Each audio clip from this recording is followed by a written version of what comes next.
All right. Hey, this is Jeremy, and it's today's 5 for 5.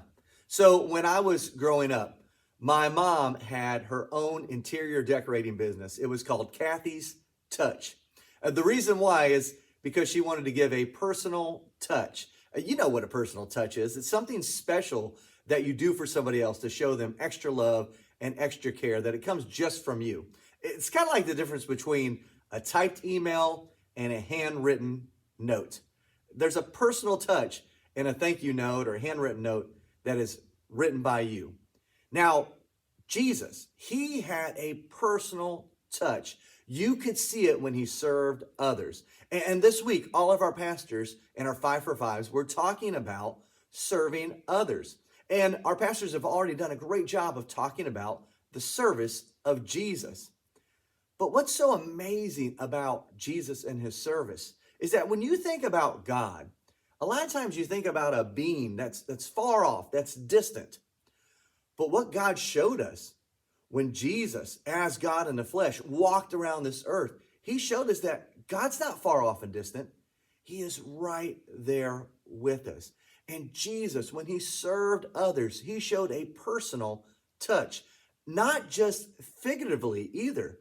He actually would literally go out and physically touch other people, people that many were afraid to be around or even touch. For instance, in Matthew chapter 8, verses 2 and 3, we see this man with leprosy approach Jesus. Now, you didn't want to be around somebody with leprosy because you were afraid you would get leprosy too, just to even be around them. But this man comes up to Jesus in verse 2 of chapter 8, and he said, Lord, if you are willing, will you please heal me and make me clean? And then in verse 3, Jesus says, I am willing. And he reaches out and touches the man. And he says, be healed. And the man's leprosy was gone. He reached out and touched somebody with leprosy.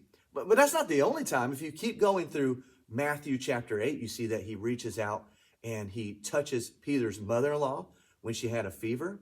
There was a girl who was pronounced dead that he reached out and touched and stood her up.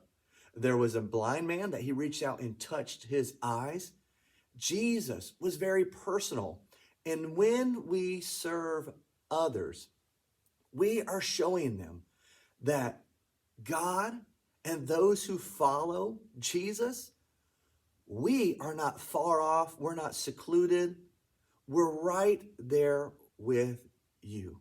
But when you serve somebody, you're showing them that the love of God is personal, that they're important, that you know their name. It's easy a lot of times. I know it doesn't sound easy, but it's easy a lot of times to give money because you can do that from a distance. It's easy to pray for somebody. You can do that from a distance. It's easy to wave at somebody or to encourage somebody else to go and serve others. But it's something else to get in there yourself and to be personal and to reach out to somebody and give them that personal touch, that personal love, helping them where they're at, when they're hurting, when they're sad, when they have a physical need, being right there with them and giving that personal touch and serving them.